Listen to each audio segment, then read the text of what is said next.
4,500।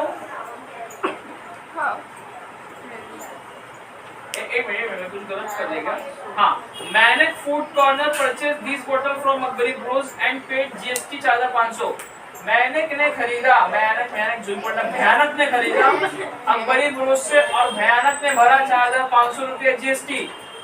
अब समझो जो भयानक भर रहा है मतलब ये कलेक्ट कर रहा है, मतलब ये बेच रहा होगा तभी तो वो खरीद रहा है ना। हाँ। मैनेज ने खरीदा मतलब ये बेचा, बेचने वाला आउटपुट, बेचने वाला आउटपुट। तो फॉर अकबरी आउटपुट कितना रहेगा? 4,500। अरे क्या इतना घबरा रहे हो बे, इसमें थोड़ा सा तो दिमाग का। तो क्या बोला, मैनेक ने खरीदा यही बोतल अकबरी ब्रोज से और जीएसटी पे किया 4,500। तो जो जीएसटी मैनेक भर रहा है वो जीएसटी कलेक्ट कौन कर रहा है? अकबरी।